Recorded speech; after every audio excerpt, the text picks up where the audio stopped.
Good day, everyone. Good day, classmates. I am Micah Tugas, and today we will discuss our topic under reflective practice and professional development, with the learning objective develop a professional philosophy for competency-based education.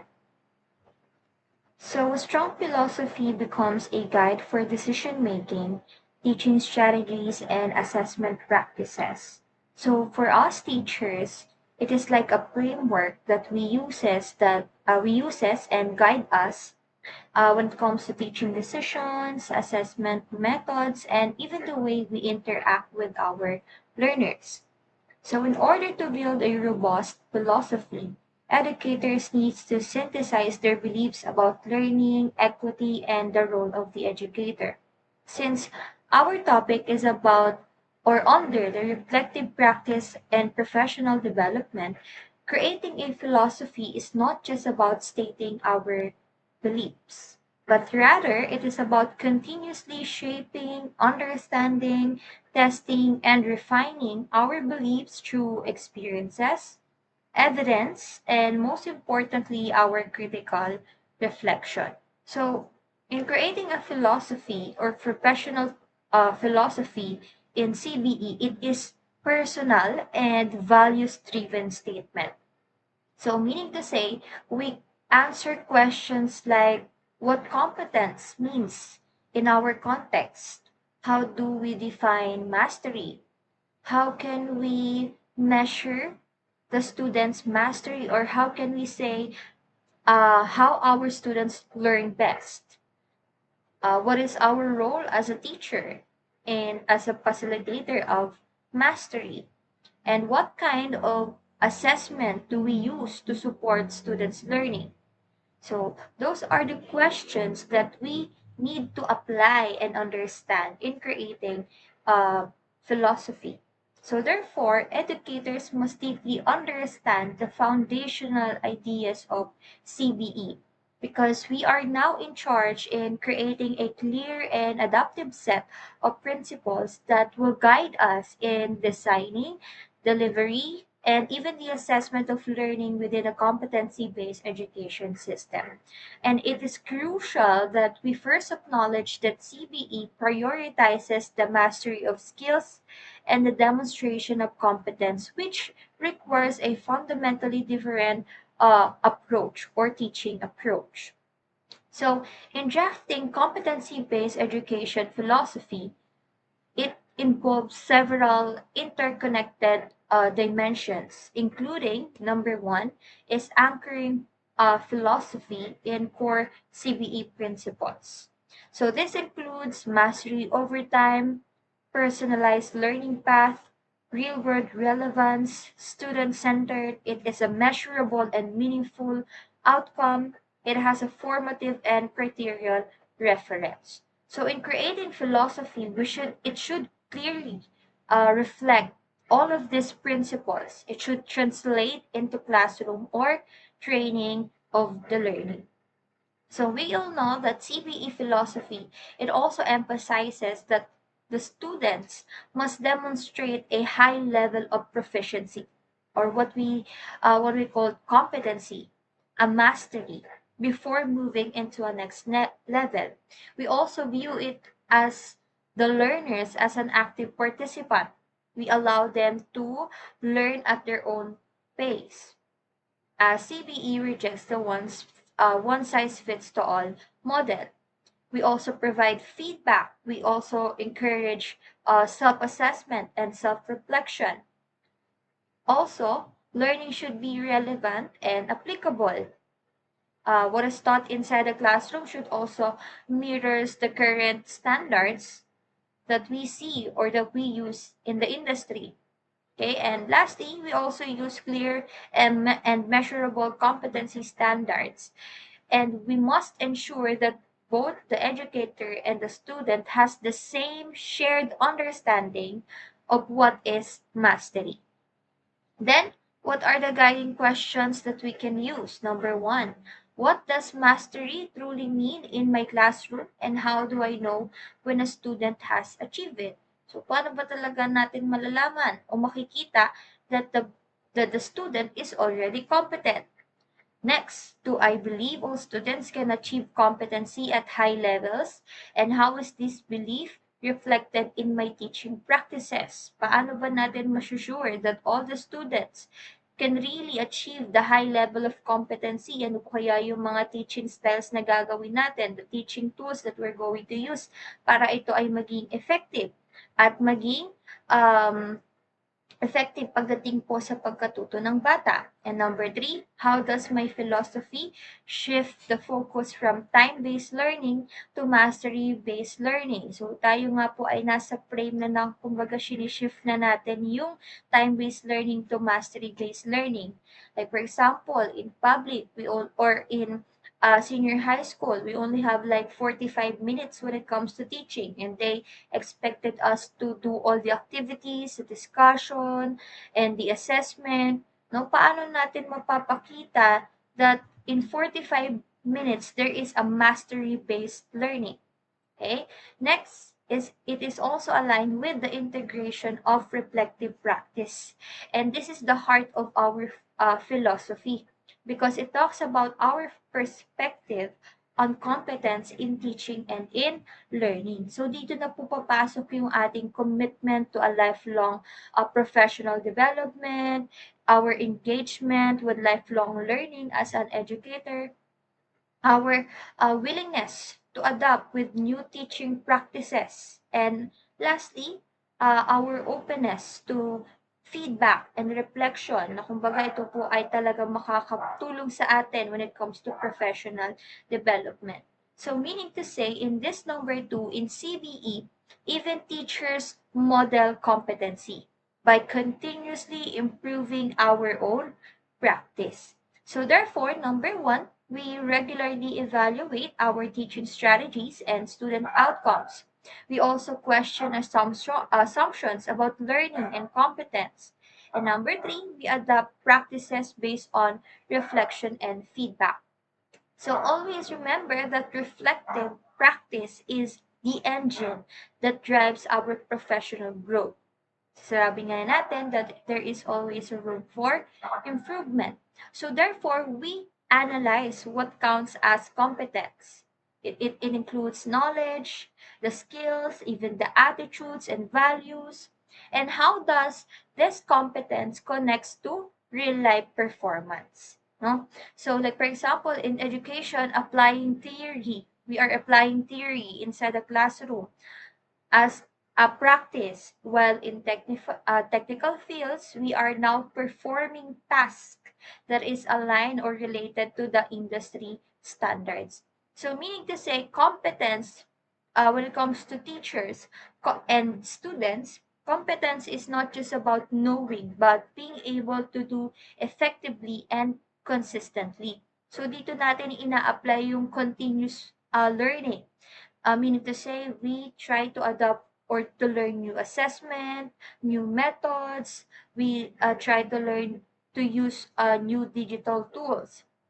We also engage with professional communities. That's why we have several meetings, seminars, ayan, trainings, and of course, lastly, yung tinatawag natin na innovation and the change. Since nakikita naman natin that in education, lagi itong pabago-bago, laging may bago tayong kaalaman na kailangan i-adapt. So therefore, as a teacher, we should be open to innovation and change. In our philosophy, this ensures that our philosophy is dynamic rather than static, meaning teachers is now evolving with experience and new insights. So what are the guiding questions we can use? Number 1, how do I continuously evaluate and refine my teaching philosophy to align with CBE principles? What evidence do I use to determine if my approach is effective? And what challenges do I encounter in implementing CBE, and how do I respond to them? So we also include questions inside our classroom. Is the learning should be active or passive? Should our students be self-directed or guided with step by step? How important is reflection, and feedback when it comes to our teaching. So in CBE framework, it highlights that learning is typically student-centered. Therefore, learners take ownership into their learning. It, it is also experiential, meaning we apply the learning by doing. Continuous, meaning it is an ongoing improvement rather than the ends of the discussion. Kumbaga, hindi lamang after ng discussion doon natatapos ang pagkatuto. No? Kaya nga po tayo nagbibigay ng mga supplementary activities, ayan yung mga worksheets, ayan mga follow-up questions, follow-up assignment or advanced assignment para po nagkakaroon pa sila ng pagkakataon na mas palawakin pa yung kanilang pagkatuto. So therefore, our philosophy should emphasize that learning is a process of growth. Similar yun para sa atin ng mga guro, no? Hindi natatapos ang ating pagkatuto the moment we graduate. But rather, ayan, habang tumatagal tayo sa pagtuturo, lalo pong lumalawak dapat ang ating kaalaman. Yan. So, dito, it is also aligned with the number 3, the role of the educator. So a strong philosophy highlights a shift in power. So from teacher-centered authority to shared responsibility. So we have like different role as an educator. We can be a facilitator. We are guiding our students rather than dictating learning. No, we allow them to explore. Ayan, we allow them to discover new insights or new information that they can share also inside the classroom. We can also be a coach or a mentor. We support individual progress. No, yung kanilang mga na-explore, yung kanilang mga discoveries. And we can be also an assessor. We evaluate mastery by using clear criteria. So therefore, in CBE, the teacher shift from knowledge giver to a learning facilitator. We are just helping students or learners to navigate their own decisions while ensuring the standards are met. So therefore, we also give like one-on-one coaching sessions. We have to provide differentiated instruction, of course, based on our student needs. And therefore, our philosophy goes like our role is to guide, support, and provide feedback as the students progress toward mastery at their own pace. So, what are the guiding questions that we can use? Number one, in what ways do I build learner independence while still providing necessary support? Number two, what is my role in assessing competency? Tayo ba evaluator, a guide, or partner in learning? In what ways do we scaffold learning to help students progress at their own pace? And how do we respond when students struggle? Do we adjust instruction? Do we provide alternatives or do we just move on? Of course, the last one is not the answer. So, nagkakaroon tayo ng adjustment when it comes to instruction, yung pace natin into teaching. Ayan, nagpo-provide tayo ng mga alternatives, ng mga resources na makakatulong sa kanilang pagkatuto. And number 4 is we have to integrate authentic and continuous assessment. So we know that assessment should be formative and ongoing. And when we say assessment, it is designed to support improvement. No, hindi lamang tayo basta-basta nagmamarka. So in integration of authentic and continuous assessment, assessment is of course essential in CBE, and it defines whether competence is achieved. So therefore, number 1, we use performance-based assessments. No, hindi na sapat yung paper and pen. So we use performance-based assessments. Number 2, we give formative feedback. And number 3, we allow multiple attempts for mastery. No? So, hindi ibig sabihin nun ay bibigyan natin sila ng sobrang daming chance na mag-take ng exam, ng mga quizzes, but rather, nagkakaroon tayo ng mga like activities na kung saan pwede nilang i-work out para mas magkaroon sila ng makapag-explore sila no, ng mga different ideas, ways on how to solve the problem or yung given task na binigay natin sa kanila, no? Para mas lumawak yung kanilang pagkatuto. So therefore, in CPE assessment, when we say criterion reference, we base we have a basis for our standards, no? We are not just comparing one output to another. So, kumbaga, nakabase pa rin tayo sa standards. We are also transparent and fair, and we focus on evidence of skill, not memorization. So, hindi na po pwedeng nakabase lamang tayo sa matching type, identification. Ayan. So, kumbaga, ang pinapakita na is more on evidence of skill. And always remember, without application in philosophy, it remains theoretical rather than impactful. Okay? So, how are we going to apply these? Number one, we use rubrics that is aligned with competency. We allow reassessment after feedback. Binibigyan natin sila ng chance to redo their output, no? And we replace high-stake exam with performance tasks. Even in my experience po, no, nagtataka sila bakit man puro tayo performance task. Kasi doon po natin na ipapakita kung talagang natututo yung bata sa itinuro natin at ina-apply nila ito sa output na nagagawa nila. So therefore, it is like in math. Like for example, we are teaching math. So when we are teaching math, masasabi natin that there is an application when they can solve real world problems. Like for example, sa budgeting, measurements. Another naman po is like for example, in entrepreneurship, they know how to negotiate. Ayan, kumbaga po, even sa market, ma-apply nila yan, no? Kapag sila na yung namimili, natututo na sila na makipag-negotiate sa mga sellers. Ayan, and even sa consumers. Ayan. So, therefore, doon nakikita natin that there is a real application of the skill na naituro natin sa kanila. Okay? Next. Ayan, what are the questions or the key ideas that can build authentic and continuous assessment? Number one, what is my role in assessing competency? Ayan po, evaluator, guide, or a partner in learning. Number two, how do I ensure my feedback promotes growth rather than just judging the performance? So, syempre, nagbibigay tayo ng mga follow-ups, ng mga tips, ayan, para po mas mapaganda nila yung kanilang mga output. Ayan. Do I create opportunities for students to learn from mistakes and improve? Ayan. So therefore, assessment is not an endpoint. No, it is still part of the learning process.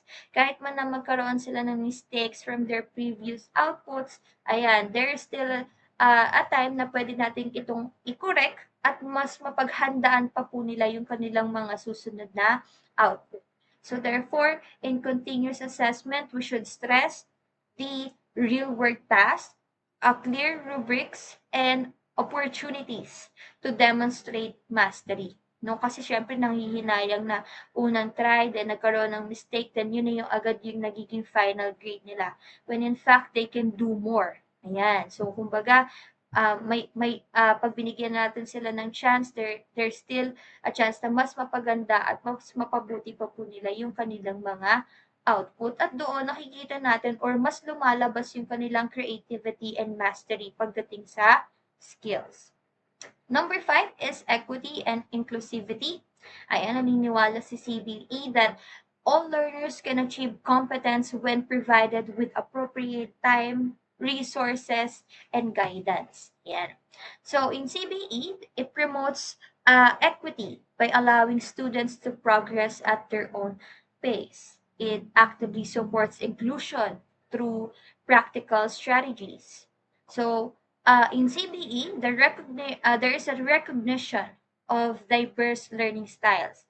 There is also flexible pacing to accommodate different needs and a pair of opportunities for all learners to succeed. So therefore, it is like our stance here is that every learners deserve time, support, and pathways needed to reach competence. No, binibigyan natin or nagbibigay tayo ng opportunities for competence, to reach competence. And CBE also emphasizes that all students can succeed with the right support. So, syempre, maliban sa suporta ng teacher, right resources inside the classroom, ayan. So, malaking impact din po yan sa pagkatuto ng bata kapag they have the right resources and tools when it comes to learning. So, in order to apply this, we offered varied learning materials. No? Ngayon, gumagamit na tayo ng mga videos, text activities, mga gamified learning materials, even AI, we are trying to integrate it now into learning. Ayan, we also adjust pacing for struggling learners, and we provide enrichment for advanced students. Ayan. So therefore, doon napapakita natin yung equity and inclusivity. Number 6 is connect learning to real-world application. So learning becomes meaningful when a student can answer the question, where will I use this? No, a strong CBE philosophy ensures the answer is always clear when the learning is relevant and applicable. Also, it is aligned with the industry or societal needs, and it prepares students for lifelong learning and adaptability. So we can say that education should prepare learners not just to pass assessment, but to perform effectively in real life contexts. In teaching, in my experience in teaching po in senior high school, I often encounter students asking, Ma'am, bakit STEM kami? Bakit kami nag-aaral ng entrepreneurship? Dapat 'di ba pang ABM lang 'to? But when we try to see or to look the skills or the competence inside that subject matter, hindi siya namimili ng strand. Kumbaga, it is applicable to all the subjects. So, therefore, before kami mag-start ng discussion, we highlight the importance of our subject matter. No? Na ang pagbi-business, hindi lamang yan para sa mga mathematicians, sa mga ABM students, sa mga graduate ng business management and so on. But again, yung pagbe-business is can be a second option natin, no? Aside from our profession. So, doon pa lang napapakita na natin yung connection or yung real world application ng subject matter. No, it's not just about managing the business. It's about the values, the attitudes, the skills na maa-adapt nila in learning our subject matter. So number 1, we link competencies to career readiness or life skills. Ayan, yung katulad yung sinasabi natin kanina, yung the way they negotiate, ayan, baka mamaya nakikipag-ano sila ng presyo, tapos palugi pala, ayan, yung mga difference with the wholesale and retail, ayan, so na-connect natin ito in real life experiences or real world application. Number 2, we encourage authentic tasks and we value transferable skills like critical thinking and communication. Another na na-encounter ko din po before is that when we have an assessment, we have the part there na kung saan they're going to identify the correct answer and they have to explain why the answer is correct. And then magtataka yung student, "Ma'am, why we have to explain it?" So doon pa lang po, pina-practice na rin natin yung kanilang critical thinking, 'no? Hindi lamang nila basta memorize yung concept or yung topic, but rather they apply it in solving a problem. So therefore, there is a logical question that needs a logical reasoning. So yun po.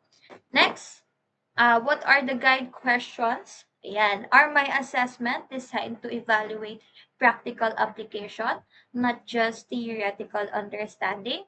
How do I provide opportunities for students to apply their knowledge in practical in meaning and meaningful ways?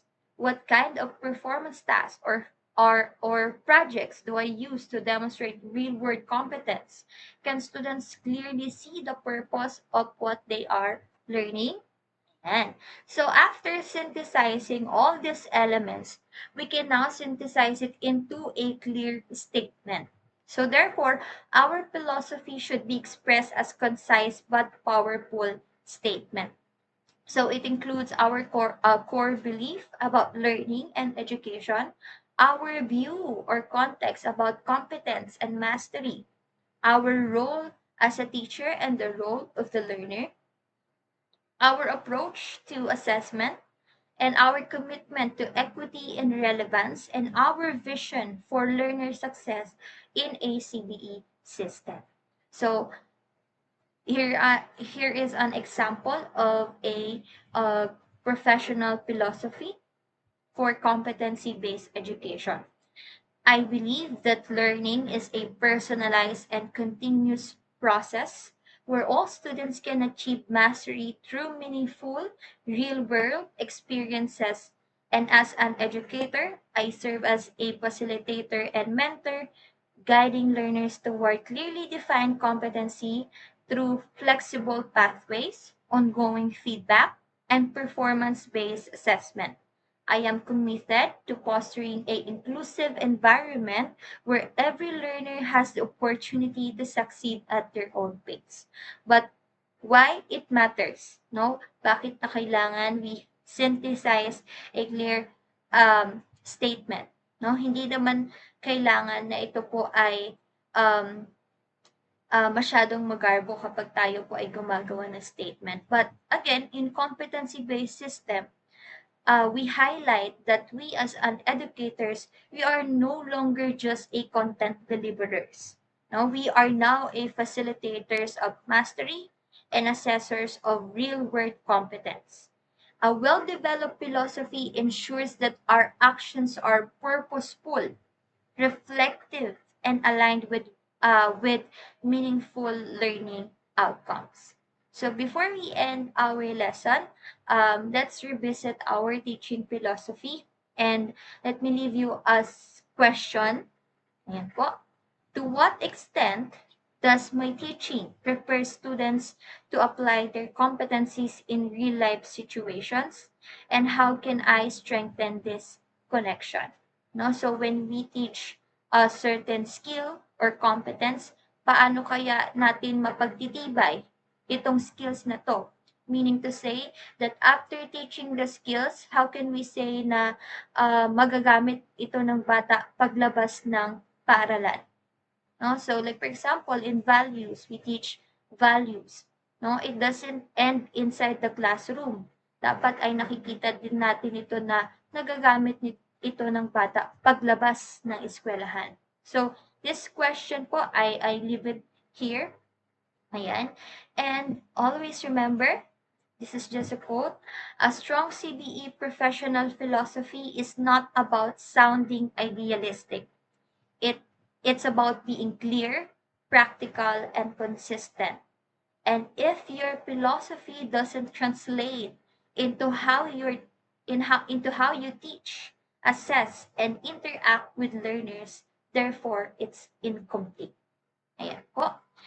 So these are the resources that I've used for our discussion. Thank you very much and have a great day, everyone.